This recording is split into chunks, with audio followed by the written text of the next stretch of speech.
Alors qu'est-ce qui fait qu'un terreau est bon ou pas bon?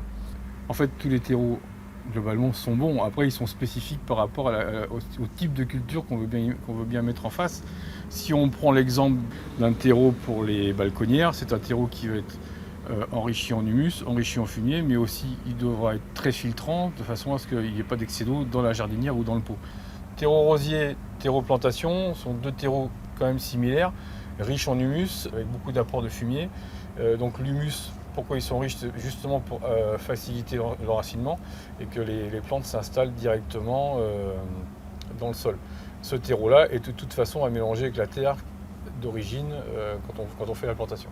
Alors, si on a des plantes de terre bruyère, il y a des terreaux dites de terre de bruyère et des terreaux terre de bruyère. Alors, quelle différence y a-t-il entre les deux? Alors, le terreau avec appellation dite de terre de bruyère est un terreau normal où on a apporté de l'acidité de façon à ce que la plante puisse se plaire dans un milieu acide. Et le terreau véritable terre de bruyère est un terreau où on a été chercher ce terreau-là dans un milieu naturel, riche en acide, propre à la culture du rhododendron ou du camélia ou de l'azalée. Le terreau universel, c'est quoi exactement? Alors, le terreau universel, c'est un terreau qui a été conçu justement pour pouvoir pallier à tous les types de cultures. Quand on a un petit jardin et qu'on ne veut pas acheter forcément un terreau spécifique à chaque type de culture, le terreau universel est quand même la solution. Le terreau horticole. Alors, on peut appeler ça la Rolls-Royce des terreaux, parce que c'est un terreau qui est très riche en humus, très riche en oligo-éléments, très riche en fumier. C'est le terreau par excellence pour le potager, parce qu'il a les trois gros ingrédients azote, potasse, phosphore, qui vont permettre d'avoir une bonne réussite au niveau du jardin potager, des tomates, des salades et tout ce qui peut être plants de légumes. Quels sont les différents terreaux pour plantes d'intérieur? Le terreau plante verte, qui est un terreau un peu gras et très riche en humus. Le terreau rempotage, qui est un terreau plutôt de complément pour pouvoir rempoter les plantes déjà existantes dans les pots quand on veut changer la taille du pot. Et ensuite, on peut aussi agrémenter sur un terreau universel parce que ce sont les composantes qui rentrent très bien dans la culture de nos plantes d'intérieur.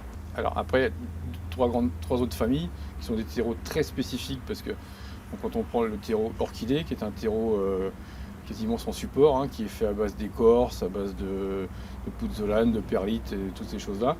Et ensuite, vous allez retrouver le terreau cacté, qui est un terreau à base de sable, à 70% de sable et un petit peu de terre. Et ensuite, le terreau bonsaï, qui est un terreau très spécifique, qui lui est aussi un terreau très drainant et qui comporte beaucoup de pouzzolane ou de roches volcaniques, de façon à ce qu'il n'y ait pas d'excès d'eau sur le bonsaï, qui n'aime pas du tout l'excès d'eau. Si vous voulez reconnaître un bon d'un mauvais terreau, il y a une petite astuce. Il suffit tout simplement de faire ouvrir un sac. Alors bien entendu, on ne va pas faire ouvrir des palettes de terreau, mais c'est une chose qu'on peut demander aussi aux jardineries. Alors là, on a 3 terreaux différents. On va commencer par un terreau semis. Alors il est très repérable, ce terreau de semis. À l'intérieur, on va trouver donc le terreau, la base, et ensuite de la perlite et du sable. Et on voit bien le sable, c'est ces Voilà. petits granulats. Là, on sait que c'est un terreau pauvre. C'est un terreau qui va permettre justement au semis de pouvoir lever facilement sans avoir les racines qui risquent de griller. Voilà. Ne jamais utiliser un terreau riche. Lorsqu'on fait un semis, on risque de griller les racines. D'autres terreaux. Alors là, on a un terreau géranium.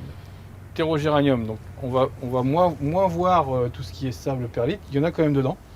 Il y a aussi des petites billes d'engrais à libération lente, ce qui va permettre donc toujours un terreau très filtrant parce que le géranium va souvent en balconnière et en pot. Et donc c'est un terreau qui est très filtrant et qui permet donc d'apporter l'engrais suffisant tout au long de la saison d'été. Donc c'est un terreau qui est riche Riche. à libération lente, c'est-à-dire que le géranium va pouvoir s'en nourrir petit à petit. Un autre terreau, alors ici il s'agit d'un terreau, le fameux terreau universel, celui qui sert à tout. Alors si on l'observe, il est un petit peu entre les deux, on voit qu'il y a du sable, on voit qu'il y a de la tourbe, on voit qu'il y a aussi d'autres produits dedans. Je dirais que c'est le terreau, c'est une bonne hybride. C'est celui qui permet d'aller un peu partout.